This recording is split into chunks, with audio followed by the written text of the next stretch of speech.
touch the leaves and feel the glow. There's something right.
Tapos ko nang ma-toast ang bread.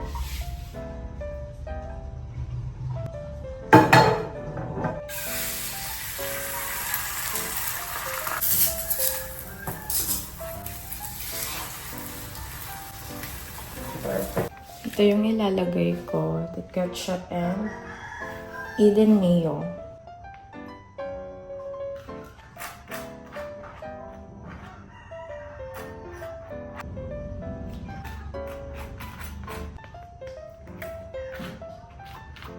Split it in half.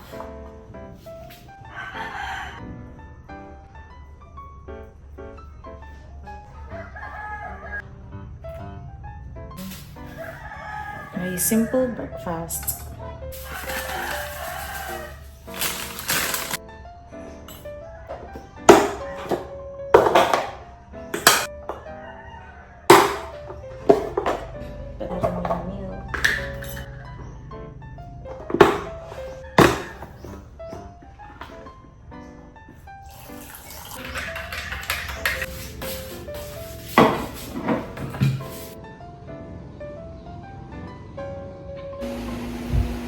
Hi guys, it's 6:37. Kita ba?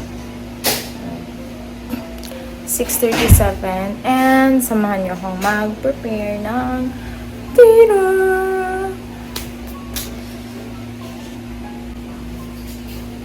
My hubby is busy.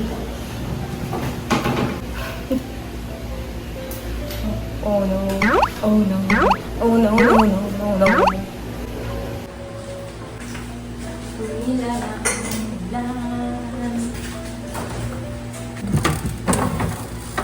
Meron kaming lantana na petsa. Walang laman, tubig, tubig.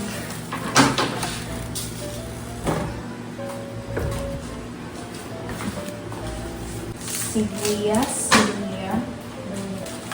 Meron pa kami natirang fish. Sinigang ko siya. Binabad ko na sa tubig kasi frozen. Kawawa naman ang fish. Pula na yung mata. Naging red eye na.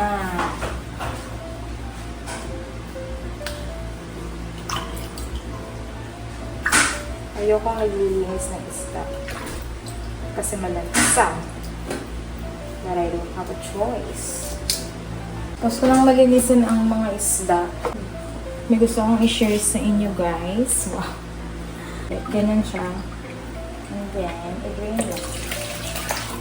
Ayan. Automatic lang mag-drain yung sabaw ng food waste. Yung tubig ng food waste.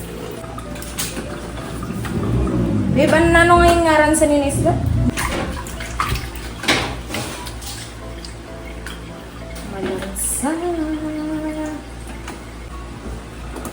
I-rescue na natin yung mga isda. Kailangan natin lagyan ng asin ang isda.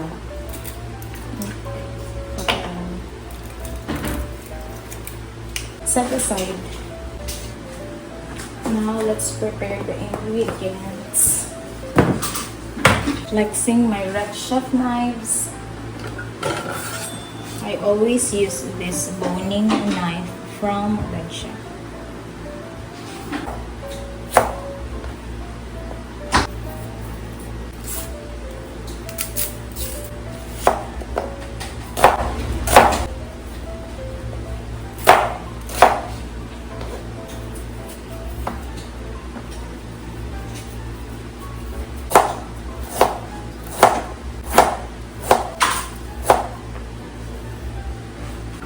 Okay na ang ating petsa. Ay, mahugasan na.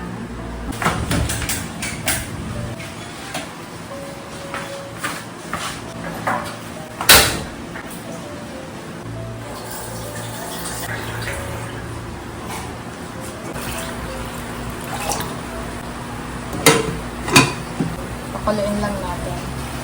Ayan. So, palaging low to medium heat lang yung gamit ko. Yung apoy.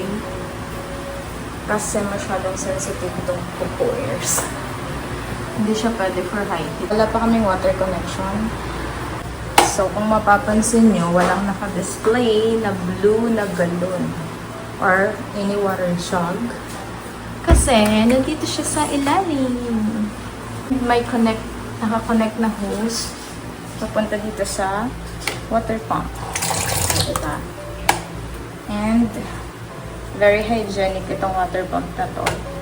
Kasi naku-close yung kanyang pinaka-faucet.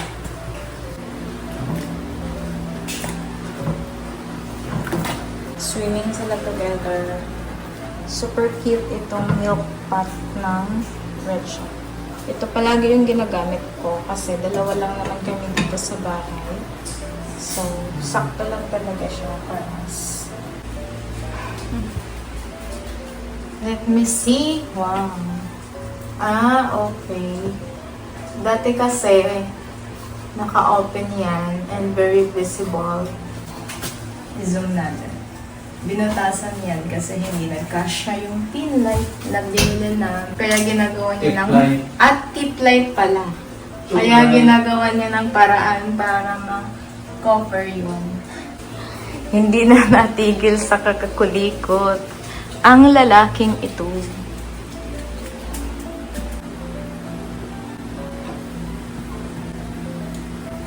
Pwede na natin ilagay ang isda. Takpan at hayaang maluto.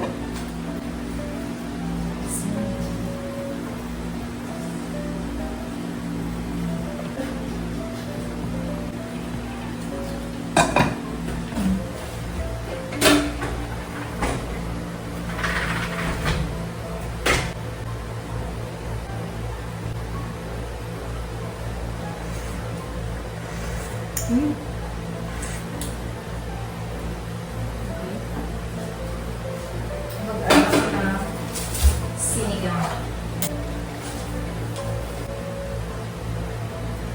Gusto ko kasi talaga yung maasim.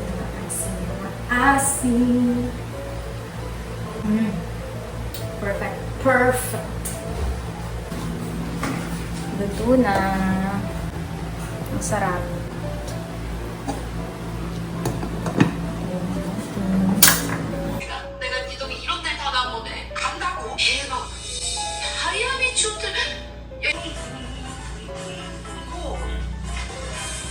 Ask the street chairpersons here regarding the Update, guys. Ayan, tapos na pala ni Happy Hubs yung ginagawa niya kanina. Ayan, natakpan na yung butas kanina. Ang ganda, ang galing. O, diba?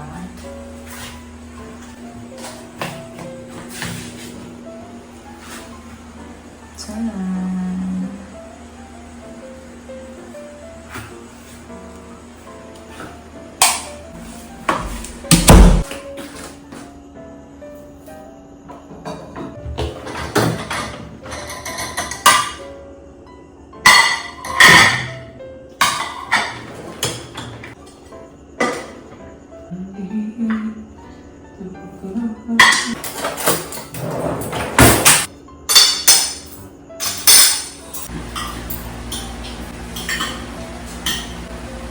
Frozen gulaman. Frozen gulaman. Kasi nalagay sa freezer. Malinis na ulit ang kitchen. Ayan. Makintag na ulit.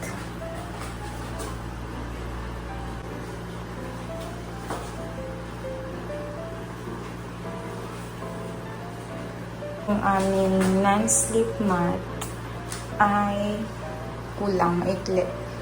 So, order pa ako ng para dito. Para sumakto yung sukat niya until doon. Yan ang aming munting kusina. Small dining area.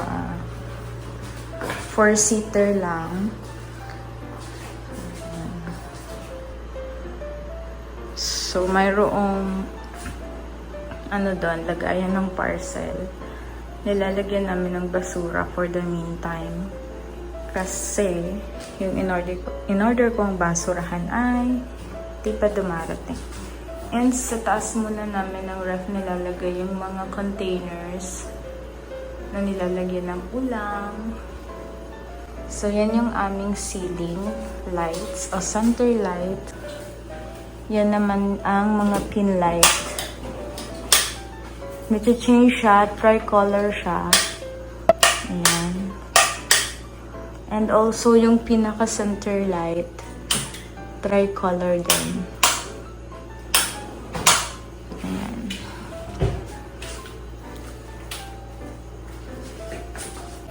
So guys, mag-aalas mag-aalas na ng gabi. And tapos ako na everything dito sa bahay. Bye!